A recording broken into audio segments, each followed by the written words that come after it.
पुरुषोत्तमम्।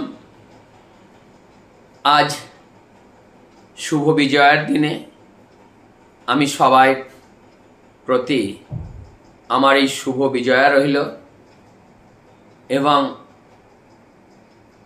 एखाने उपस्थित श्रेष्ठ कनिष्ठ एवं आमार भ्रातृमंडली मातृमंडली सबार मंगल प्रार्थना एवं शुभ विजया।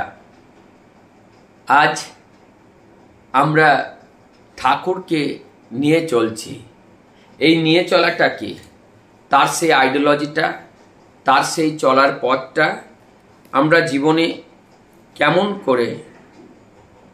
করে নিয়ে চলতে পারি। তাই যে আমরা নিজের সঙ্গে নিজে কথা বলতে হয়, কেমন করে নিজটা কি, এই নিজটা কি, সেলফ, এই যে নিজি হ্যাঁ সেলফটা কি, হোয়াট ইজ দি সেলফ। এই সেলফটা আর কিছু না, এটাই হলো তিনি স্বয়ং সেই ঠাকুর, সেই ঈশ্বর নিরাকার সত্তা। সে যে আজ এই দেহের মধ্যে লুকিয়ে আছে, সেই লুকানো অবস্থাটাকে দূর করে সব প্রকাশিত তাকে করতে হবে, এটাই আমার কাজ। তাই আমাকে সেই প্রকাশিত করতে গেলে আর তিনি যে লুকিয়ে আছেন সর্বপ্রথম তাকে আমাকে ধরতে হবে, তার সঙ্গে কথা বলতে হবে, তার সঙ্গে আমার যুক্তি করতে হবে, তার সঙ্গে যুক্তি করতে হবে, চুক্তি করতে হবে। এই আমি তার সঙ্গে যদি যুক্তি করতে চাই, যুক্তি করতে গেলে আমাকে নাম করতে হবে, কেননা নাম আর নামই অভেদ। যদি অভেদ হয় তাহলে নামই তিনি, তাহলে তার সঙ্গে আমাকে বসতে হবে। এই বসতে গেলে, নাম করতে গেলে, নাম তো আমি চলতে ফিরতেও করতে পারি।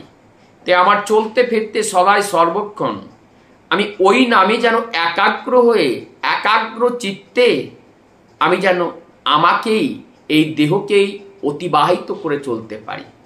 সদাই সর্বদা সে যেন সঞ্জীবিত হয়ে থাকে আমার কর্মের মাধ্যমে, আমার চেতনার মাধ্যমে, আমার ইন্দ্রিয়ের তৃপ্তির খোরাক যেন তিনি একমাত্র হয়ে ওঠেন। এইটাই যদি আমার জীবনে হয়ে আসে তাহলে একেই বলে নিজের সঙ্গেই কথা বলা। আমি যদি আমাকেই কথা বলতে পারি, আমার সঙ্গেই কথা বলতে পারি, এখানে যে অসীম অনন্ত আনন্দ, এই আনন্দ জীবনে একবার যে উপভোগ করেছে, জাগতিক জগতের আনন্দ তার কাছে তুচ্ছ হয়ে উঠেছে। তাই আমি আমার জীবনে আমি তাকে পেতে চাই, তাকে জানতে চাই। তিনি যে আমার একমাত্র আরাধ্য। ঠাকুর এক জায়গায় বলছেন, আমি তাকে পেতে চাই বলে আমি তার পিছনে ধাবিত হব এবং তিনি আমার আগে চলতে থাকবেন। আবার বলছেন যে তিনি দৌড়াবেন আর তাকে আমি ধরতে পারছি না, সে আমাকে ধরা দিচ্ছেন না। অর্থাৎ আমার জীবনটা চলায়মান হয়ে চলছে, তিনিও ফুরাচ্ছেন না আর আমিও ফুরাচ্ছি না। আমি যেন তাকে পাওয়ার আশা নিয়েই আমি যেন আমার জীবনটাকে চালিয়ে রেখেছি। এটাই হলো আনন্দ, এটাই জীবনের পরম সত্য, এটাই আমার জীবনে উপভোগ করতে হবে। ধ্যানটা হলো এই তাকে নিয়ে লেগে থাকার মধ্যে দিয়ে আমি যে তার সেই কর্ম, আমার প্রতিটা কর্মের মধ্যে আমি তাকে ধরে রাখতে পেরেছি কিনা, এটাই যেন আমার মগজে আমি যেন রাখতে পারি।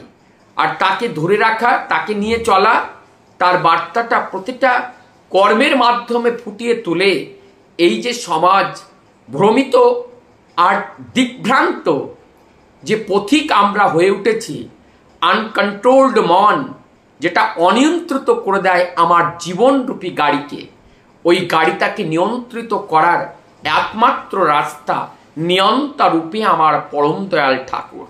তাই সেই ঠাকুরকে যদি আমার জীবন সারথি করে নিয়ে তুলতে পারি তাহলে কিন্তু আমার এই জীবন রথটা ঠিকভাবে চলতে পারে। নইলে যে কোথায় হারিয়ে যাব তার কিন্তু কোনো ঠিক নাই। সকলের মঙ্গল প্রার্থনা এবং শুভ বিজয়ের সহিত আজকের এই ক্ষুদ্র বক্তব্য আমি এখানেই বিরাম দিলাম। সবাই ভালো থাকবেন, সুখে থাকবেন, আনন্দে থাকবেন। জয়।